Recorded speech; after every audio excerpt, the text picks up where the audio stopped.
Ya, baik, selamat pagi Bapak Ibu yang dikasih Tuhan. Selamat Pagi. pagi dan kita boleh bersyukur kepada Tuhan. Tuhan beri kesempatan bagi kita untuk bersama-sama mendengar firman Tuhan.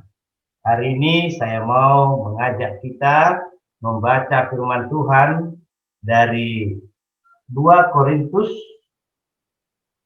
Firman Tuhan dari 2 Korintus pasal pertama ayat yang 3 sampai 11. Cukup panjang, tapi ini satu perikop yang perlu kita renungkan hari ini. Saya bacakan bagi kita semua.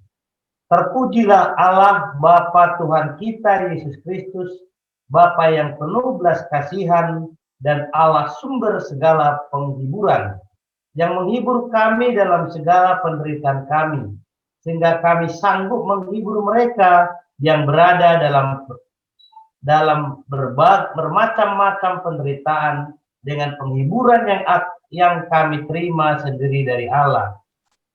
Sebab sama seperti kami mendapat bagian berlimpah-limpah dalam kesengsaraan Kristus, demikian pula oleh Kristus kami menerima penghiburan berlimpah-limpah. Jika kami menderita, hal itu menjadi penghiburan dan keselamatan kamu. Jika kamu dihibur, maka hal itu adalah untuk penghiburan kamu, sehingga kamu beroleh kekuatan untuk dengan sabar menderita kesengsaraan yang sama seperti yang kami derita juga. Dan pengharapan kami akan kamu adalah teguh, karena kami tahu bahwa sama seperti kamu turut mengambil bagian dalam kesengsaraan kami, kamu juga turut mengambil bagian dalam penghiburan kami. Sebab kami mau, saudara-saudara, supaya kamu tahu akan penderitaan yang kami alami di Asia Kecil. Beban yang ditanggungkan atas kami adalah begitu besar dan begitu berat, sehingga kami telah putus asa juga akan hidup kami. Bahkan kami merasa seolah-olah kami telah dijatuhi hukuman mati. Tetapi hal itu terjadi supaya kami jangan menaruh kepercayaan pada diri kami sendiri, tetapi hanya kepada Allah yang membangkitkan orang-orang mati. Dari kematian yang begitu ngeri, Ia telah dan akan menyelamatkan kami. Kepadanya kami menaruh pengharapan kami bahwa Ia akan menyelamatkan kami lagi. Ayat 11, karena kamu juga turut membantu mendoakan kami supaya banyak orang mengucap syukur atas karunia yang kami peroleh berkat banyaknya doa mereka untuk kami. Bapak Ibu saudaraku yang dikasih Tuhan, firman Tuhan ini, perikop ini dari 2 Korintus 1 ayat 3 sampai 11 ini Lembaga Alkitab Indonesia memberi judul Bapak Ibu adalah ucapan syukur. Tapi konteksnya di sini adalah bagaimana Rasul Paulus dan tim pelayanannya Bapak Ibu, dia bisa melihat di tengah-tengah mereka menghadapi penderitaan, mereka boleh tetap mengucap syukur kepada Tuhan. Tidak jauh berbeda dengan apa yang kita alami sekarang ini. Kita mungkin mengalami berbagai penderitaan, ketakutan, mungkin kekhawatiran akan banyak hal yang terjadi yang diizinkan Tuhan hari-hari ini. Banyak orang juga berpikir Bapak Ibu bahwa Tuhan sama sekali tidak pernah memberikan penderitaan bagi umatnya. Makanya kan banyak orang bertanya kenapa masa-masa COVID ini banyak pendeta yang mati, banyak orang Kristen yang dibunuh dan sebagainya. Kenapa Tuhan begitu mengasihi tapi dia juga seperti memberikan penderitaan gitu. Dari Yeremia pasal 29 memang Tuhan itu katanya tidak pernah merancangkan rancangan yang jahat kepada kita. Yeremia 29 ayat yang kedua, tapi Tuhan merancangkan rancangan yang baik kepada kita. Saya tidak percaya Bapak Ibu kebenaran firman Tuhan itu, memang Tuhan tidak pernah merancangkan yang jahat. Tapi untuk mendapatkan rancangan Tuhan yang baik bagi hidup kita Bapak Ibu, Tuhan memakai penderitaan bagi kita. Jadi saya mau mengatakan bahwa penderitaan itu kadang-kadang diberikan Tuhan sebagai alat untuk kita semakin berharap kepada Tuhan, semakin bergantung kepada Tuhan, semakin percaya kepada Tuhan, semakin meyakini kebenaran firman Tuhan. Jadi kalau begitu Bapak Ibu, latar belakang ayat di dari Yeremia 29 ayat 2 itu adalah bagaimana waktu itu banyak nabi-nabi palsu bernubuat bahwa tidak ada penderitaan, tidak ada kesusahan, tidak ada masalah kalau kita ikut Tuhan. Nabi-nabi palsu bernubuat seperti itu. Dan itu berbeda dengan apa yang dialami oleh umat Tuhan, umat pilihan Tuhan bangsa Israel. Itulah sebabnya uh, Rasul Paulus melalui 2 Korintus 1:3 ini sebenarnya menjelaskan kepada kita bahwa memang Tuhan punya tujuan kalau Tuhan mengizinkan kita mengalami penderitaan Bapak Ibu.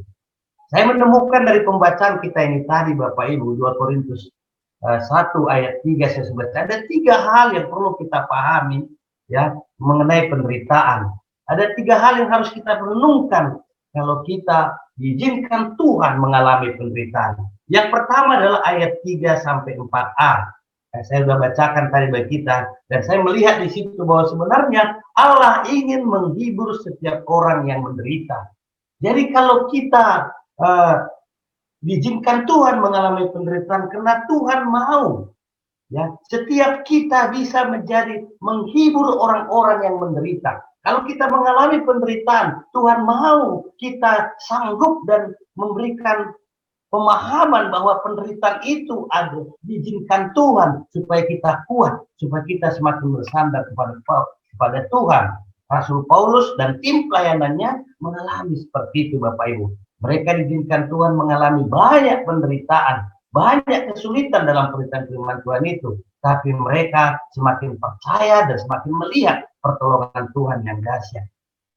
Ayat yang ketiga sampai 4 juga Bapak Ibu bicara bahwa kenapa Tuhan mengizinkan penderitaan dialami oleh anak Tuhan. Kenapa Tuhan mengizinkan penderitaan dialami oleh orang-orang yang percaya kepada Tuhan. Karena Tuhan mau supaya kita Bapak Ibu sanggup menghibur orang yang orang lain yang mungkin mengalami penderitaan supaya kita sanggup menghibur mereka.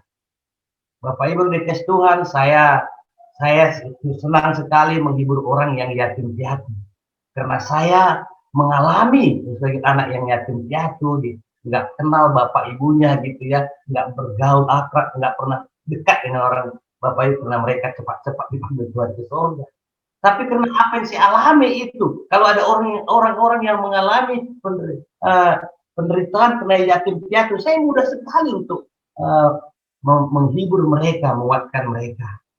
Jadi Bapak Ibu yang dikasih Tuhan Yesus, maksud Tuhan mengizinkan penderitaan bagi kita dari firman Tuhan ayat 3-4 ini, supaya kita sanggup menghibur orang lain yang menderita seperti yang kita alami Bapak Ibu.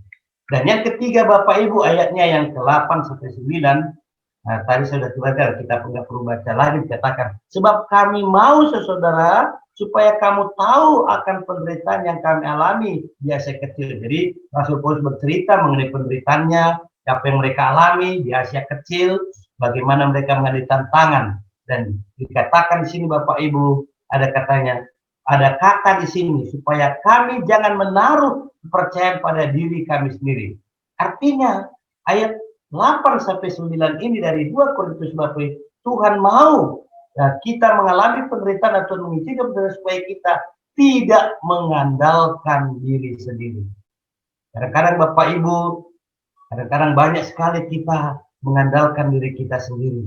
Kita tidak menaruh kepercayaan penuh kepada Tuhan. Kita coba mencari jalan keluar kita sendiri dalam menghadapi penderitaan yang ada dalam kehidupan kita. Jadi Bapak Ibu yang dikasih Bapak Ibu dikasih Tuhan Yesus Kristus, jika saat ini Bapak Ibu yang dikasih Tuhan Yesus Kristus, kita sedang mengalami penderitaan, jangan pernah berkecil hati Bapak Ibu. Penderitaan yang kita alami, kalau itu akibat dosa Bapak Ibu, karena kita melakukan dosa di hadapan Tuhan, bertobatlah Bapak Ibu. Segeralah bertobat. Tapi jika penderitaan kita karena menjalani kehendak Allah, percayalah pada tujuan indah yang sedang Tuhan rancangkan bagi hidup kita. Allah akan menghibur kita. Dia akan memakai kita untuk menghibur saudara kita yang menderita. Allah sedang memproses kita supaya kita tidak menaruh kepercayaan kepada diri kita sendiri, tapi kita menaruh kepercayaan sepenuhnya kepada Tuhan yang memanggil kita, yang memberikan keselamatan kepada kita, kepada prosesnya Tuhan untuk menjalani hidup kita sebagai orang-orang yang percaya kepada Tuhan. Tuhan memberkati kita semua, kita berdoa. Buat Pak Mora untuk host, terima kasih buat Pak Sabar firmannya. Saya mau salam-salam buat kita semua. Selamat pagi, Ibu Untung. Shalom Bu. Pagi, shalom. Selamat pagi Ibu Lili. Selamat pagi Mas Didi, Ibu Evelyn. Pagi Mas Ipung, Mbak Dewi. Pagi Pak Seno. Sehat Pak. Tuhan. Bu Priska, selamat pagi. Pak Susilo, shalom Pak, Ibu. Shalom. Mbak Hana, Bang Hisar, Kak Maria, shalom. Shalom. Shalom. Mas Justinus, shalom Mas Justinus, Mbak Rita. Shalom Marika Salatiga. Yes. Tuhan. Shalom Mas Heru dan istri. Mas Alfred, Bang Alfred ya kalau ini. Ya, Alfred Silalahi. Ya. Ya, dan istri. Terus kemudian shalom Pak Edi Lotion dan Ibu. Shalom. Ya. Ya, Mas Samuel, shalom. Wah, lagi mau perjalanan. Pagi. Semangat pagi ya. Pagi. Jalanan Pak Ben. Ya. Shalom keluarga Pak Yoses, Ibu Nino. Oke, Markas Jepara. Markas Jepara ya. Pagi. Shalom Ibu Eni, Ibu Elis, Asli, Pak Rofik dan Ibu, shalom. Halo. Bu Martono. Shalom Mas Yoga, Priska, siapa lagi ya ini? Priscila. Kemudian siapa yang belum disebut? Asli. Halo Asli, Tuhan berkati. Bu Elis. Gila. Shalom Pak Roni. Shalom pagi semua. Pagi Pak Roni. Shalom, selamat pagi Pak Hari Suyanto, Pak Harsono dan Danis, Mas Danis ya. Mas Danis ya Budi. Oh iya, Mas Yoga sudah, semua sudah saya salam ya, sudah 2 lembar. Sudah Ibu ini sudah, Bu Elis sudah. Oke, selamat pagi, selamat beraktivitas semua. Tuhan Yesus memberkati. Tetap Terima semangat. kasih Pak Lukas, Ibu Sama-sama. Mirna. Tuhan berkati. Ya, Tuhan Tuhan berkati. silakan. Pak Heru. Heni jangan hilang, Heni. Jangan Terima hilang. kasih buat teman-teman semua. Itu lagi. Bu Lukas, selamat pagi. Ya, Ya, terima silakan kasih. Bang. Pak Alfred. Ya, terima kasih ya teman-teman Salatiga ya.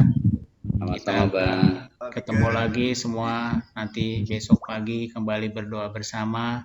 Biarlah Amin. kita sehat-sehat semua ya. Amin. Berkati Tuhan ya. Banyak Amin. rezeki ya. Amin. Oke, sebentar. Bu Maria, Ya. Pak Ipung, Pak Sabar, udah. Jadi foto.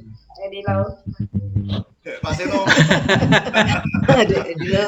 Ayo semangat. Semangat. Yes, Puji semangat. Tuhan. Pagi. Oke. Bu Lili. Semangat.